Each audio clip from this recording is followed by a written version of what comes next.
A Chinese researcher who claims to have helped make the world's first genetically edited baby says a second pregnancy may be underway. The researcher, He Jiankui of Shenzhen, revealed the pregnancy Wednesday while making his first public comments about his controversial work at an international conference in Hong Kong. He claims to have altered the DNA of twin girls born earlier this month to try to make them resistant to infection with the AIDS virus. Mainstream scientists have condemned the experiment, and universities and government groups are investigating. The second pregnancy is in a very early stage and needs more time to be monitored to see if it will last, he said. Leading scientists said there are now even more reasons to worry, and more questions than answers, after his talk.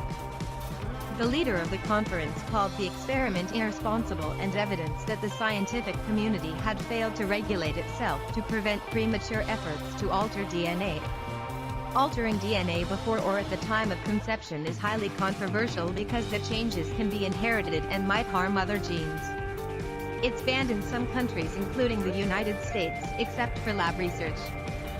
He defended his choice of HIV, rather than a fatal inherited disease, as a test case for gene editing, and insisted the girls could benefit from it. They need this protection since a vaccine is not available, he said.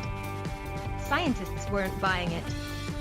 This is a truly unacceptable development, said Jennifer Doudna, a University of California Berkeley scientist and one of the inventors of the CRISPR gene editing tool that he said he used. I'm grateful that he appeared today, but I don't think that we heard answers. We still need to understand the motivation for this.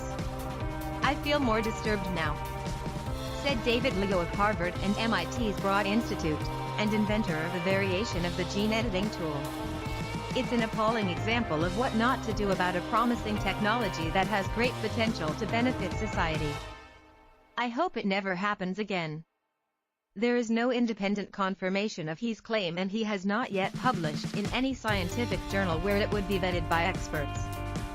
At the conference, he failed or refused to answer many questions, including who paid for his work, how he ensured that participants understood potential risks and benefits, and why he kept his work secret until after it was done. After he spoke, David Baltimore, a Nobel laureate from the California Institute of Technology and a leader of the conference, said his work would still be considered irresponsible because it did not meet criteria many scientists agreed on several years ago before gene editing could be considered. I personally don't think that it was medically necessary. The choice of the diseases that we heard discussions about earlier today are much more pressing than trying to prevent HIV infection this way, he said. If gene editing is ever allowed, many scientists have said it should be reserved to treat and prevent serious inherited disorders with no good alternatives, such as sickle cell anemia and Huntington's disease. HIV is not an appropriate candidate because there are already safe ways to prevent transmission, and if contracted it can be kept under control with medications, researchers said. The case shows there has been a failure of self-regulation by the scientific community, and said the conference committee would meet and issue a statement on Thursday about the future of the field, Baltimore said. Before his talk, Dr. George Daly, Harvard Medical School's dean and one of the conference organizers, warned against a backlash to gene editing because of his experiment. Just because the first case may have been a misstep should in no way, I think, lead us to stick our heads in the sand and not consider the very, very positive aspects that could come forth by a more responsible pathway, Daly said. Scientists who go rogue. It carries a deep, deep cost to the scientific community, Daly said.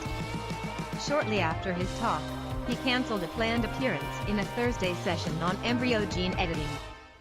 According to the Royal Society, one of the conference organizers, regulators have been swift to condemn the experiment as unethical and unscientific. The National Health Commission has ordered local officials in Guangdong Province to investigate his actions. And his employer, Southern University of Science and Technology of China, is investigating as well. On Tuesday, Qiao Renzong of the Chinese Academy of Social Sciences criticized the decision to let he speak at the conference, saying the claim should not be on our agenda until it has been reviewed by independent experts.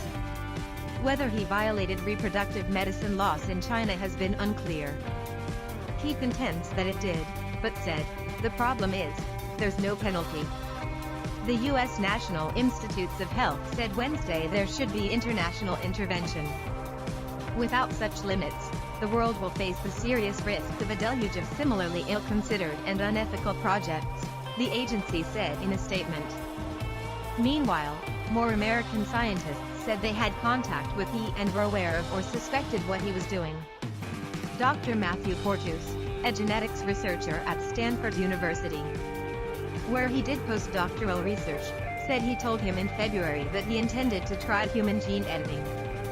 Porteous said he discouraged he and told him that it was irresponsible, that he could risk the entire field of gene editing by doing this in a cavalier fashion.